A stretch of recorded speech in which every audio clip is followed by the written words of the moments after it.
Good morning friends and welcome back to the new vlog. कैसे हैं आप सभी। सो फ्रेंड्स, जैसे ही यहाँ पर उठी ना, तो जैसे ही लाइट्स ऑन की तो एक लाइट्स में प्रॉब्लम हो रही थी ना, तो दूसरी लाइट मतलब उसकी जगह पर जलाई थी, मतलब रोशनी करने के लिए।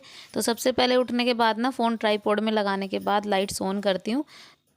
तो बस अभी अभी उठी हूँ, करीब टाइम हो रहा है सुबह के 6:30 बज रहे हैं, और मतलब 6:30 तक मेरा अलार्म बोल के ना बंद हो जाता है, तब तक मैं उठ जाती हूँ। मतलब बहुत देर तक सर्दियों की वजह से ना बहुत देर अलार्म लगाया हुआ है, क्योंकि नींद नहीं खुलती है, आंखें नहीं खुलती हैं सर्दियों की वजह से। तो जस्ट यहाँ पर स्वेटर डाल ली है, क्योंकि अब जो है ना ठंडा मौसम हो ही गया है, बहुत ज़्यादा ठंड होने लग गई है अब। तो बस इससे अच्छा है कि हम अपने आप को सेफ़ रखें, तो ये हमारे लिए ही बेटर रहेगा।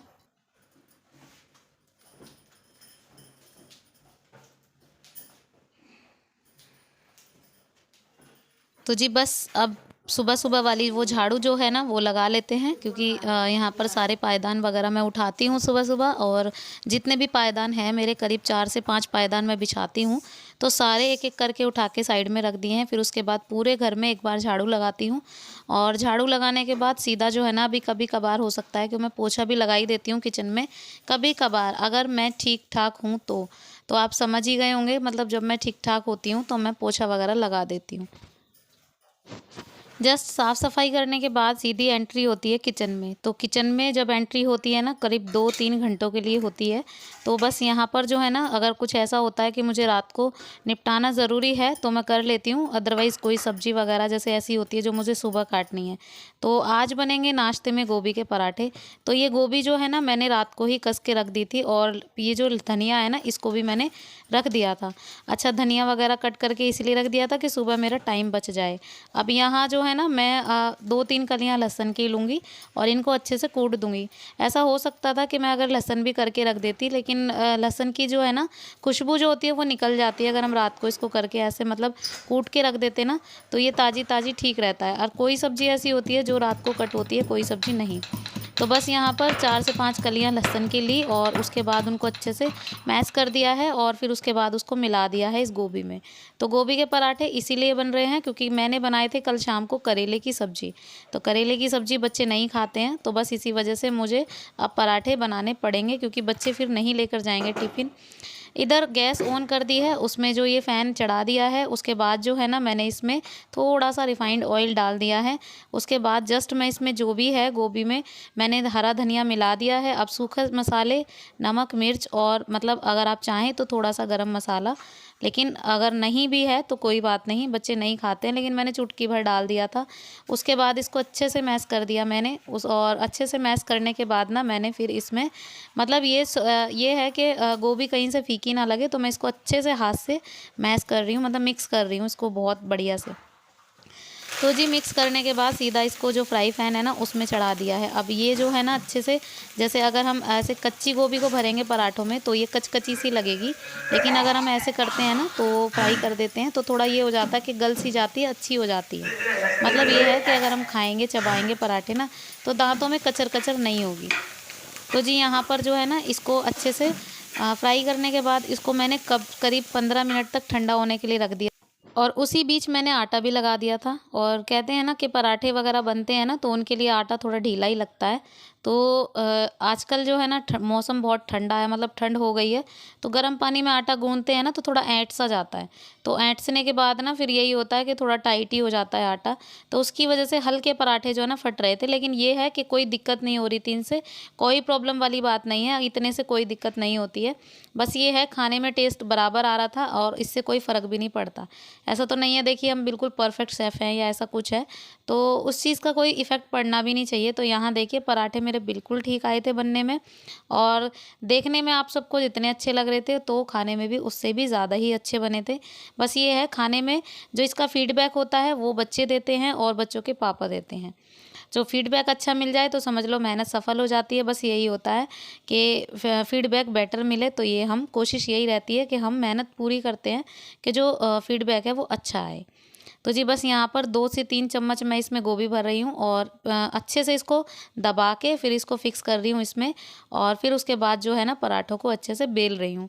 अच्छा, बेलना बिल्कुल हल्के हाथ से है, ज़्यादा टाइम नहीं लगना चाहिए, क्योंकि उससे जो है ना दबाव पड़ेगा और फिर जो है ना पराठे फटेंगे। तो जी चलिए, अभी पराठे तो बन गए हैं और साथ के साथ ही मैंने टिफ़िन भी पैक कर दिए थे बच्चों के, तो अब तो तीनों ही बच्चों के टिफ़िन पैक होते, तो चलिए दूसरे काम पर चलते हैं। तो यहाँ अब जो है ना उर्वी की चोटी होती है, तो ये चोटी वाला जो सीन है ये मैं कभी-कभार आप सबको दिखा पाती हूँ और कभी-कभार ये मिस भी हो जाता है।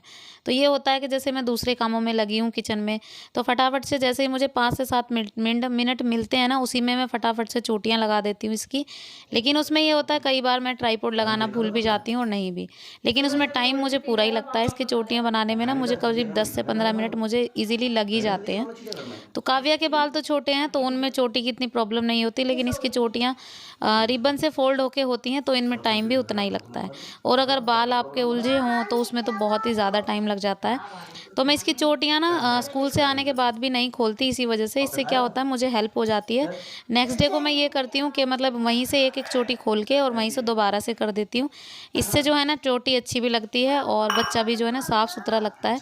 लेकिन ये है, करती मैं डेली हूँ, इसकी चोटियाँ जो है ना मिस एक दिन भी नहीं होती हैं, चोटियाँ इसकी डेली होती हैं।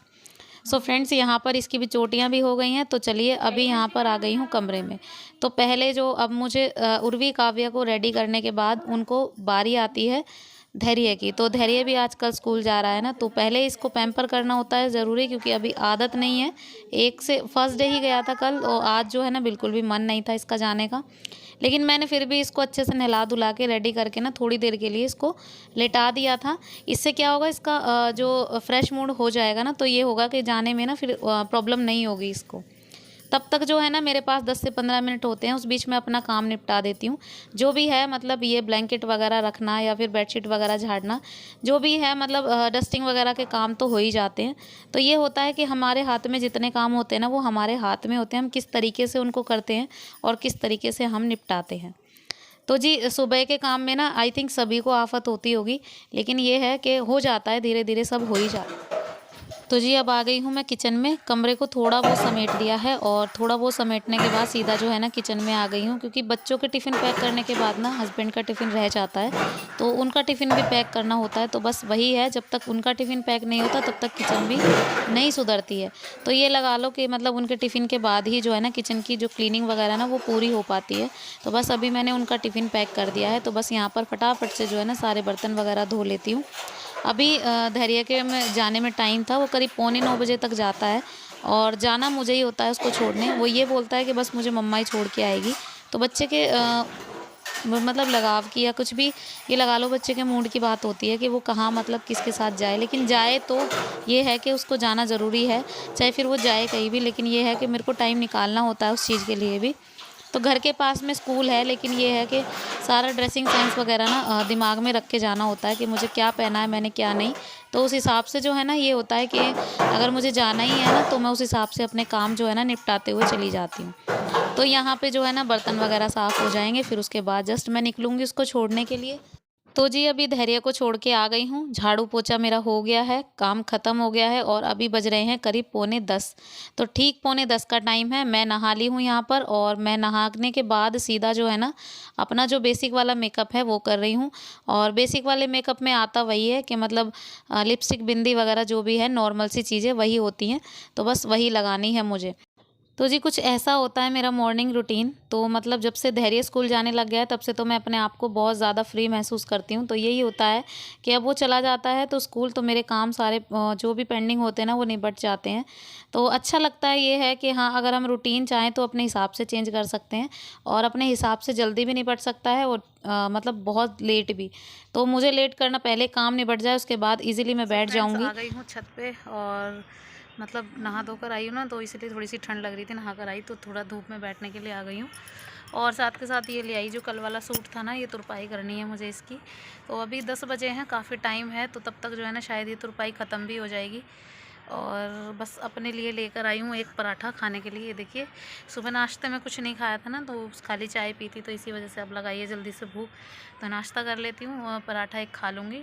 चाय वगैरह तो अब बनाई नहीं है और धूप भी अभी है ना, मतलब हल्की फुल्की सी है, अभी आई है ना धूप, तो इसीलिए तो बस अभी बैठ जाते हैं थोड़ी देर के लिए, तुरपाई वगैरह कर लूँ, फिर जो है ना जाऊँगी धैर्य को। सो फ्रेंड्स, अभी आ गई है बाबू, ये देखिए बुलबुल आ गई है, बुलबुल से मिली है। आपने बुलबुल को देखा भी नहीं है बहुत दिनों से, नहा कर आई है। ये देखो कैसे कर रही है, हू हू करती है, अभी ये बातें करती है। और इसकी मम्मी गई है करने लगी है, हुंकारे भरने लगी है अब ये। और नहा धोकर बिल्कुल रेडी होकर हमारी बेटी आ गई है ऊपर छत पे। मैंने सोचा कि आप सबको बाबू से मिला देती हूँ, आप सब बहुत दिनों से बाबू से मिले भी नहीं हैं। ये देखो बिटिया रानी, हेलो बोलो, हेलो बोलो, हेलो बोलो, हेलो हेलो बोलो न के हेलो, हेलो ना तो हेलो बोलो, हेलो बोलो न के हेलो गाइस, जैसे वीरू बोलता है हेलो गाइस। मामा को बोल दो हेलो, मामा देखेंगे वीडियो, नाना देखेंगे, हेलो बोल दो, हेलो। हाँ हेलो बोल रही है तू, हेलो बोल रही है भाई, आप सबको हेलो बोल रही है ये। हेलो सुन लेना इसकी, ये इसके बोलने का तरीका यही है, हेलो बोलने का, है ना बेटी? हेलो बोलने का तरीका यही है आपका, और क्या। हाँ सोई नहीं है, लेकिन एक बार अगर गोद में रखो तो सो जाती है, नहीं तो नहीं सोती बिल्कुल भी। देख रही है फोन को, ये क्या है ये, मैं आ रही हूँ इसमें। हाँ हूँ तू आ रही है इसमें, देखिए ये रही बाबू, ये रही बेटी। हाँ तो ये था आज का व्लॉग, कैसा लगा आपको? वीडियो पसंद आया हो तो एक लाइक ज़रूर कीजिएगा, शेयर कीजिएगा, सब्सक्राइब कीजिएगा चैनल को, बेल आइकन दबाना प्लीज़ मत भूलिएगा। मिलती हूँ नेक्स्ट व्लॉग में। Till then bye bye and take care.